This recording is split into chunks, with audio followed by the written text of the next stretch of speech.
سارے مذہب میں کہا گیا ہے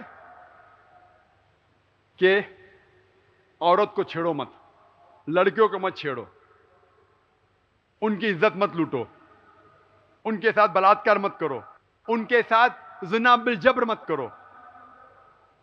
عیسائیت میں لکھا ہے، یہودیت میں لکھا ہے، ہندو دھرم میں لکھا ہے، اسلام میں بھی لکھا ہے۔ تو اسلام اور دیگر مذاہب میں فرق کیا ہے؟ فرق یہ ہے کہ اسلام یہ کہنے کے بعد کہ لڑکیوں، عورت کو مت چھیڑو، ان کی عزت مت لوٹو، ان کے ساتھ بلاತ್ಕಾರ مت کرو، ان کے ساتھ زنا بالجبر مت کرو، وہ ایک طریقہ دکھاتا ہے کس طریقے سے معاشرے میں عورت کو چھیڑنا ممکن نہیں ہونا چاہیے، لڑکی کو چھیڑنا ممکن نہیں ہونا چاہیے، کسی عورت کی عزت نہیں لوٹی جانی چاہیے، کسی عورت کے ساتھ بلاತ್ಕಾರ نہیں ہونا چاہیے، کسی عورت کے ساتھ زنا بالجبر نہیں ہونا چاہیے، ایک طریقہ دکھاتا ہے۔ اسلام میں حجاب ہے۔ اکثر لوگ جب تقریر کرتے ہیں حجاب کے بارے میں اسلام میں، کہتے ہیں عورت کا حجاب، لیکن قرآن مجید میں اللہ سبحانہ و تعالیٰ پہلے ذکر کرتے ہیں مرد کے حجاب کے بارے میں، پھر کرتے ہیں عورت کے حجاب کے بارے میں۔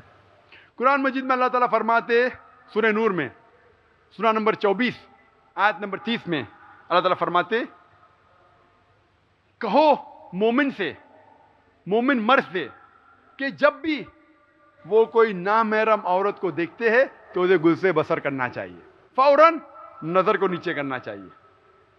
ایک بار ایک مسلم لڑکا ایک لڑکی کو بہت دیر سے گھور رہا تھا، تو میں نے اس سے کہا بھائی صاحب آپ کیوں گھور رہے ہیں، یہ اسلام میں حرام ہے۔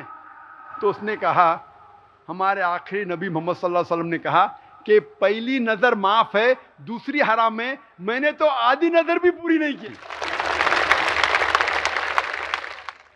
محمد صلی اللہ علیہ وسلم کیا کہنا چاہتے تھے جب انہوں نے کہا کہ پہلی نظر معاف ہے دوسری حرام ہے؟ وہ کہنا چاہتے تھے اگر آپ غلطی سے کوئی لڑکی عورت کو نامحرم کو دیکھتے ہیں، دوسری بار مت دیکھو، حرام ہوگا۔ اس کا مطلب یہ نہیں کہ آپ کوئی لڑکی یا عورت کو 10 منٹ تک دیکھو بنا پلک جھپکائے، وداؤٹ بلنکنگ یور آئیز، عورت یا لڑکی کو دیکھنا حرام ہے۔ اس کے بعد تذکرہ ہے عورتوں کے حجاب کے بارے میں قرآن میں۔ اگلی آیت سورہ نور سورہ نمبر 24 آیت نمبر 31 میں لکھا ہے کہو مومنات سے، مومن عورتوں سے، کہ وہ اپنی نظریں نیچے کرے اور اپنے سر کا دوپٹہ، اپنے سر کا پلو اپنی چھاتی پہ ڈھاکے اور اپنی زینت کا اظہار نہ کرے unless what appears ordinary of، یا جو عام طور پہ نظر آتا ہے، اور حجاب کرو سب سے، صرف محرم سے نہ کرے چلتا ہے، جو ہے اپنے شوہر، اپنے والد، اپنے بیٹے، اپنے بھائی، اور محرم کی لمبی فہرست ہے۔